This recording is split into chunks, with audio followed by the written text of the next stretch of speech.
Mart Helmega. Mingi sõber ilmselt või nagu tuttavaga ei tahaks üldse vaielda, aga muidu ma ei tea, ilmselt mingid õppejõud või kooli kaudu inimesed. Ma arvan, et ma tahaks minna kellegagi, kõige vähem kellegagi, kes on välismaalane. Et kõige lihtsam oleks ajada asju eesti keeles eestlasega, Eesti õigusruumis, nii kui tuleb sisse mingi välismaa teema, siis läheb rahvusvaheline teema, siis läheb mõnu keerulisemaks.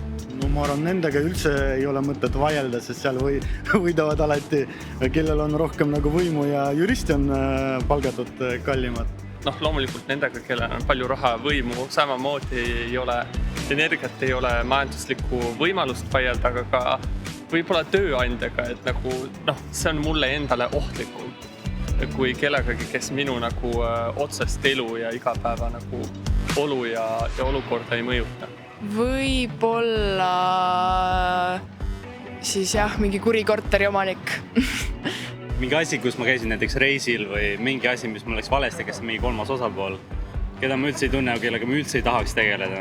Ma ei tahaks üldse kohtusse minna ja meelega nagu väldiks võimalusel. Ma arvan, et inimesega, kes ei oska ennast võib-olla selgelt väljendada ja kes viskab midagi lihtsalt väga emotsionaalselt, aga tegelikult milles ei ole mõtet. Ma arvan, et riigi vastu kohtusse minna on suhteliselt ebameeldiv. Pole olnud, aga ma tean, et mul näiteks perekonnal on olnud ja mingid süüksed. Okay. Et ebaõiglaselt tahetakse näiteks raha võtta, näiteks korteriasjus ongi just olnud, et ilma etteteatega välja visata või mingid süüksed. On ja see on olnud seoses üürikorteritega, üürilepingu vormistamistega. Et kas kui palju peab üürile andes või tagasi andes olema korter koristatud, siis need remondifondi teemad natukene, mis on nüüd muutunud, eks ju, aga see oli varem. Nii siis üürilandja kui ka üürilevõtjana on olnud sellised erinevad pigem pisiasjad. Ka see hinnad tõstmise teema, et kas on olnud pigem tähtajaline või tähtajatu leping ja millal on see etteteatamise aeg, millal ära minna. Ja sellised väiksed küsimused, et mis on saanud kõik lahenduse. No kindlasti oli, minul oli ja tööga oli vaidlemist, aga õnneks seal läks nii hästi, et advokaadi väga ei olnud vaja, pärast tuli välja, aga seal kindlasti oleks advokaat, siis oleks parem. Minul isiklikult ei ole sellist vajadust või olukorda olnud, aga küll on olnud pereliikmetel, kus on olnud nagu sellist olukorda tekkimas, kus peab tõestama, et sa ei ole kaamel ja et nagu tegelikult sina ei ole süüdlane, kui sulle tehakse halba. Ei ole. Õnneks ei ole.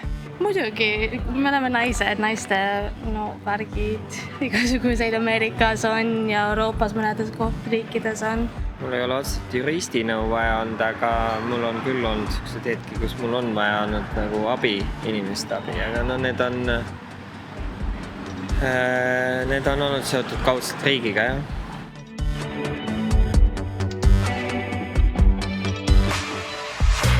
Mingi paaris sotti ümber ikkagi. Aga kuus ikka, aga mul ei ole ka väga suurt sissetulekut, ma olen õpilane. Nii et ma nagu ei oska selles mõttes väga midagi öelda. Ma arvan, et realistlik oleks äkki mingid 10 eurot, 30 euri, 40 euri sõltuvalt siis sellest kõne pikkusest või selle asja sisust või midagi sellest. Peaks siis palgad tõstma Eestis, et saaks selle eest maksta nagu. Et ma saan aru, see on töö ja kui tal on mitu kliente, see on kindlasti, ma arvan, kuus on 500 eurot, see on maksimum, mis mina võiks nagu niimoodi mõelda selle.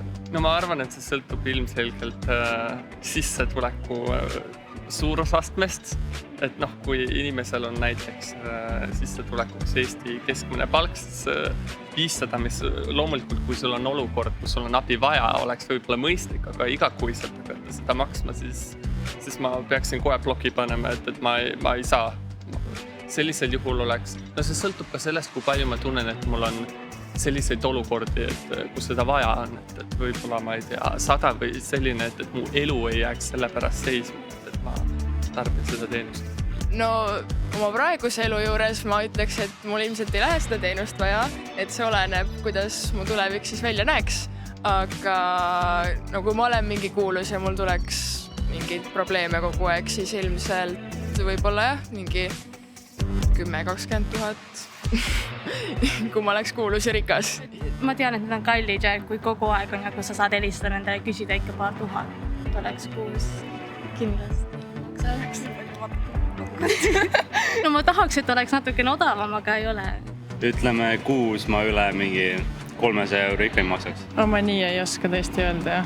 Ma ei ole nagu selle peale üldse mõtlenud varem, siis hoo pealt ei oska midagi vastata. Ma ei tea, kui vaadata, ma ei tea, palju siis õigusabi teenus on päris kallis. See on raske määrata. Mis asja ei ole võimalik. See ei ole võimalik 9 € kuus. Väga üllatav, ei oleks oodanud sellist asja. See oleks väga hea. Noh, tundub päris hea siis.